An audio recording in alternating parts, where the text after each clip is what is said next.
So I'm interested in any questions you've got or observations that you want to make. I would like to ask you a question which came up in our discussion. In terms of the boundaries between coaching, psychotherapy, and counseling, being a psychotherapist and going into the coaching field, the first thing I noticed actually was that if you're going to work from your authentic self, then you're going to be present with your client. You're going to be in the relationship with the client, which is exactly the same as being in a therapeutic situation. And the questions that you're asking fall under the category of what I would call inquiry, a la Erskine. And there's not a huge difference other than, what the contract is with the client from my perspective. And I would like to hear, what you think, because for me, the contract determines what the focus of the process is going to be. So whether they're coming for therapy or coaching or counseling, they're going to bring a need with them, and you're going to make a contract around that need. So that's how I see it, but I'd like to hear from you. Okay, well, I would go back to the definition of coaching. Okay. If you look at the ICF website, they will say that we start with the assumption that our clients are adult and fully functioning, and coaching is a future-focused, goal-orientated interaction. So, so alongside that, Sharon, the whole person comes to the coaching relationship. Okay. So they do bring all of their baggage. Having had experience, many years of experience of coaching, what I've learned to do is to stay in the here and now with the client. So, for example, I'm not a trained therapist, so it would be wrong of me to do therapy, but it would be wrong of me to do therapy under the guise of coaching.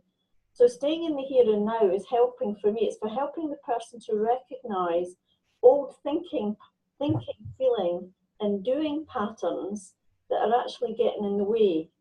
So I think if we look at the 4 levels of cure that Bern identified, I think in coaching we largely do symptomatic relief, social control, and I think that impacts on script cure, but it isn't script cure, because an example would be, I was working with somebody recently who my hypothesis was she was replaying old messages, and I said, whose voice is in your head telling you to do that? And she said, it's my mother. And the coaching question is, what's in it for you to keep listening to that voice? Sorry, I didn't hear what the last thing you said. So what's in it for you? So the question to the client is, what's in it for you to keep listening to that voice? Okay. Yeah. So and what message could you replace that with? So really inviting her to reparent herself and put a more updated message without going into the pathology or the history of it. So that's my definition, and I think it's about staying focused on the work that I'm here to do will impact the person's script and change the script, but actually we're working at the level of symptomatic relief and social control. And I think we also, if we're aware of transference and countertransference, we are giving the person a different experience of the authority figure. Because even although we talk about it being a relationship of equals, we cannot stop the client from having a sense that we are a person in authority, because we know a whole load of stuff that they don't know. So they are actually getting modelling of a different parent. So I think we touch transference cure as well.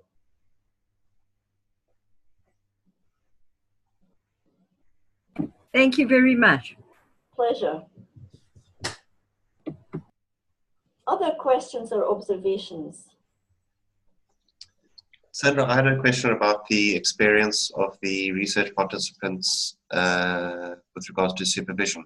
Mm-hmm. Yeah. Yeah, so they were all in ongoing supervision because they are all professionally accredited coaches, so they're required to be, and they're all in supervision with professional supervisors, but the credentials of those supervisors are very different. That's so, the other question I wanted to ask. Well, one person is in supervision with somebody who did a 3-day supervision certificate.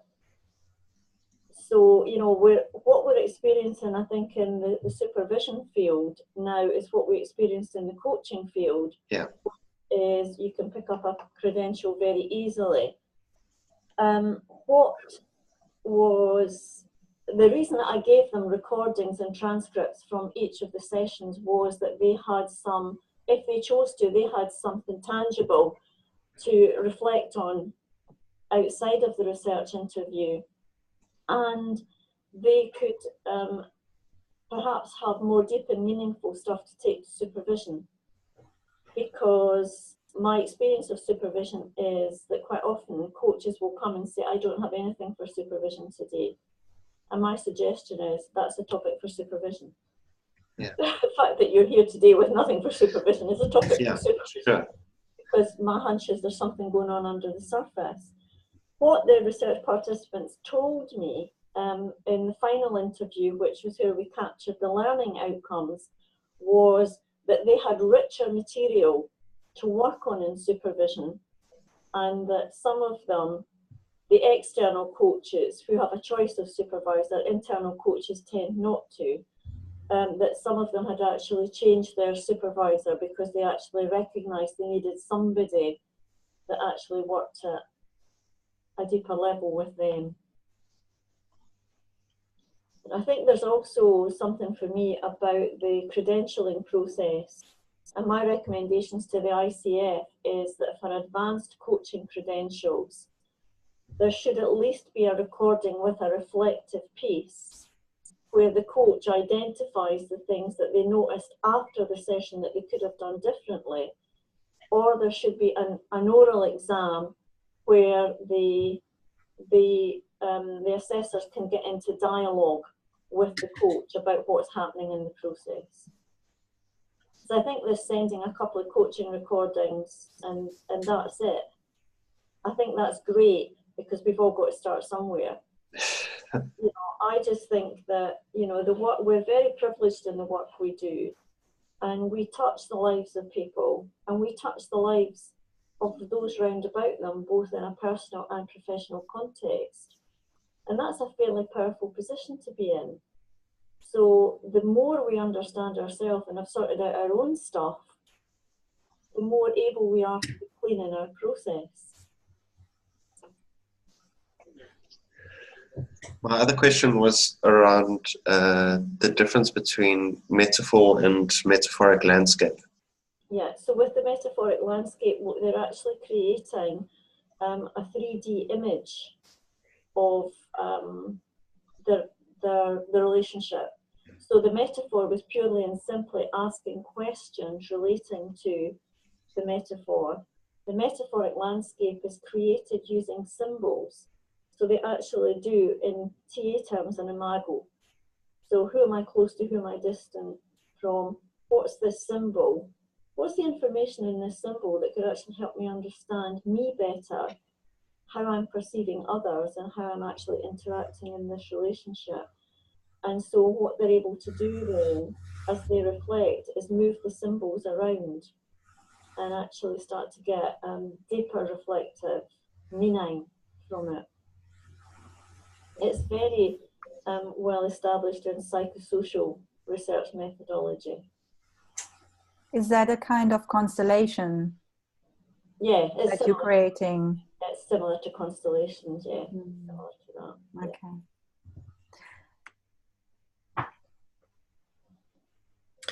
Okay. Sandra, my question, or one of my questions was, I was interested that you chose the National Health Service as the main institution to work with. And I wondered if there was a particular reason that was chosen as opposed to maybe a private body or a mix of other bodies. Quite simply, Jeanette, because I have to be in a relationship with the client organisations in order to fulfil the requirements of the professional doctorate. And at the time that the research started, the NHS in Scotland were my biggest client bodies. Okay. And they also have to be willing to partner. So you have to have a willing partner in the process. You don't get any funding or anything from them. But for example, you have to have somebody that's willing to release people from their job to actually do the research. Some of the external coaches, all of whom worked in the NHS in Scotland, were not willing to participate because they weren't getting paid for it. Okay. So that cut down some of from the 20 down to the 8. 8 was actually too many. You can do interpretive phenomenological analysis with 2 people. Mm. But as I said at the start, never want to make things easy for myself. Yeah. I mean, Julie, when I raised that in the group, Julie made an interesting observation, which was that organisation you would like to think had a bit of a handle on the sort of issues and work that you were dealing with, as opposed to maybe that's an assumption, but as opposed to, say, a private company of a different type. Yeah, I mean, I think the NHS in Scotland, I mean, I've been working with a number of boards for years now, and actually doing, you know, the systemic introduction of coaching. So it's not just something that gets thrown into the organisation. It's aligned with strategic objectives, and there's a whole framework governing coaching in the organisation. So they are pretty far ahead at a strategic level of understanding, but actually as you go down through the organisation, that diminishes. And there's a huge confusion, I think, about the difference between coaching and counselling. And so, you know, sometimes people come to coaching and they actually think it's counselling they're going to be getting. Yeah. And there's still the whole thing about coaching is a helping profession, therefore it fixes people. Yeah.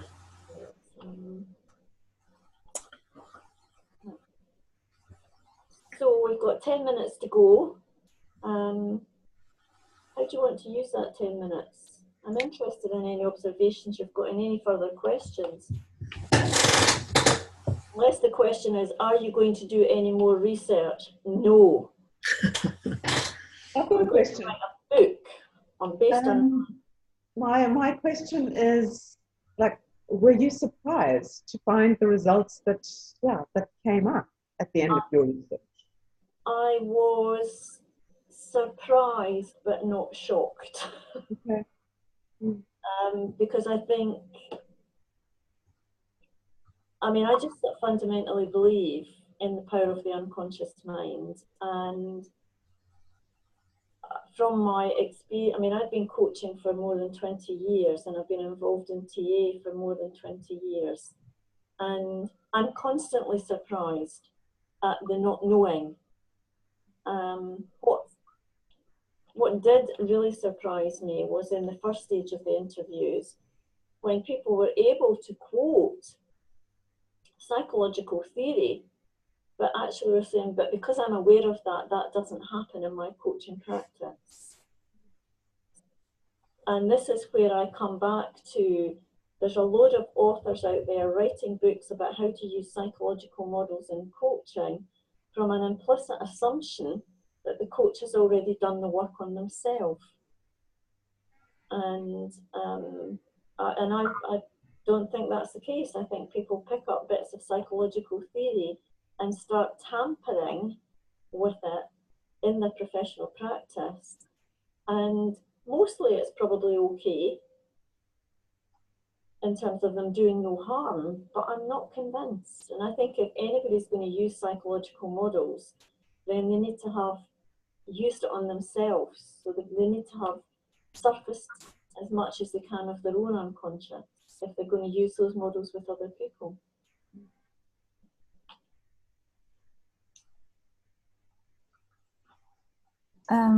Sandra, I was not surprised about your research results. I just found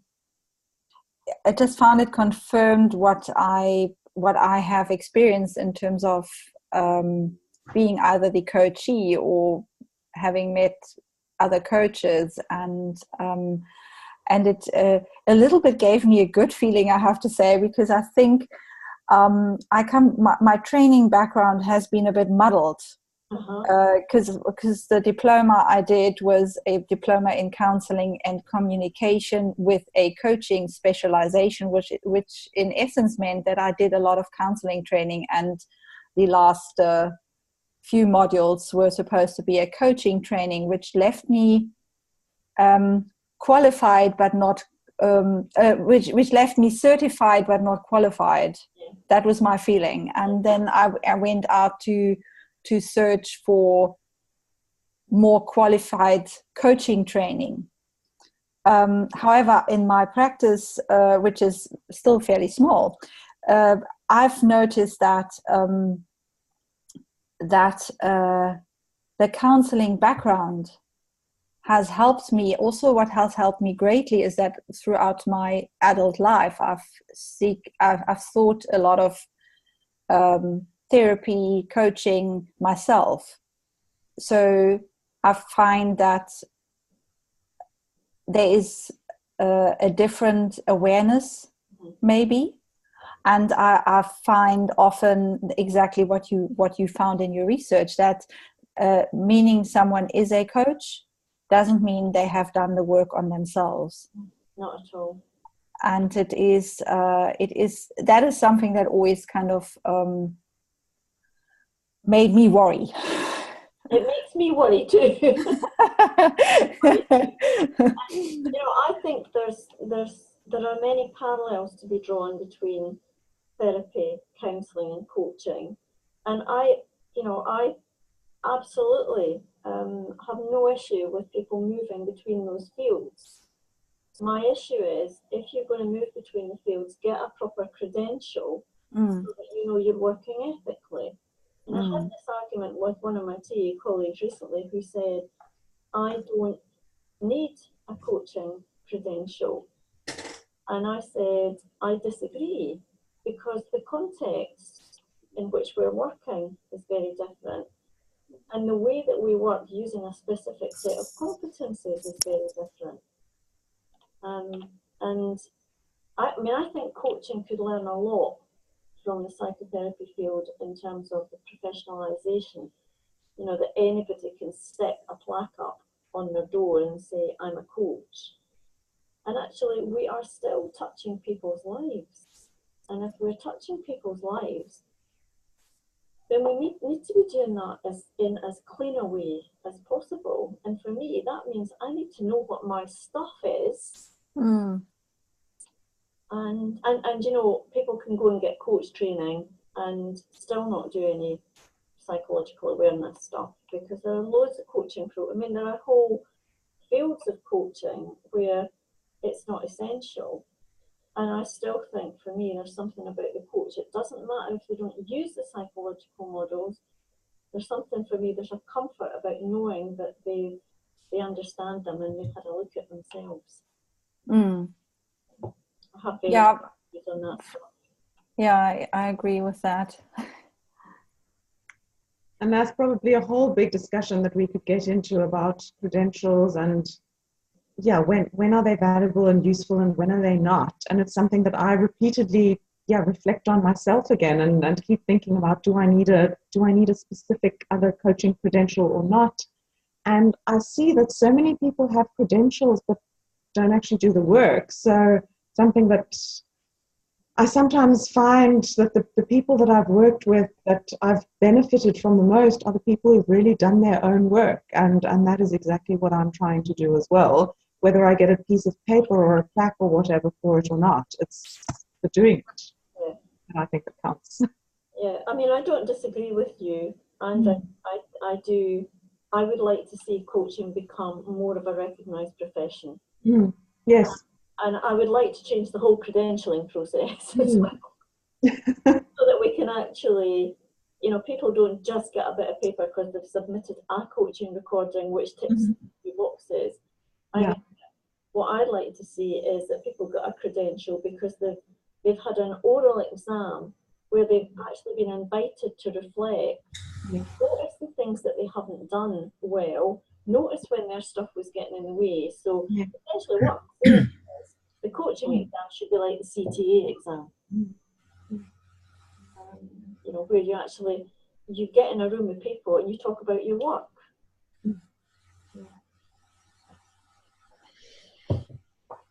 But that's my particular hobby horse, so I'll get off it now.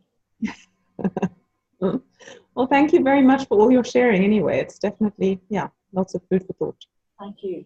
Thanks to everybody for giving up your time to listen in on this. I'm hoping that there's been something useful come out of it for you. And at some point, apparently next year, if I ever start writing it, there will be a book out called Psychodynamic Coaching. Wow, that's something to look forward to. Definitely. I'm not so much looking forward to writing it. You've got people eagerly awaiting, Sandra. So, over to Alex, if we're thank you. Yeah, that was really enlightening to hear the results of the research and the process. And I really enjoyed the group discussion aspect as well. I think a lot came out. Julie and I set an intent to continue our discussion at the ITIA conference later this month in India. Yeah, so hopefully that will happen. And on behalf of our association, thank you so much for your time and your valuable insights and effort. And to all the participants, lovely to see familiar and new faces. And you can join us every month this year, except for maybe December, and look out for our program for next year as well. Any closing words from anyone? Could I just say one thing? In terms of your own reflective practice, I would actively encourage you to work with your own metaphors and symbolic representation. One of the things that I do before I meet a new client or go into a new organisation is I actually create a symbolic representation of what I'm holding in my mind that I'm already aware of before I go into the organisation. And I get a lot of data to pay attention to how my perceptions might get in the way. And I think there's a lot more scope for working as supervisors with metaphor and symbolic representation. And we can actually encourage our own reflective practice through using it as well. So that's all I'm going to say, Alex. It's been a pleasure. Thank you so much. And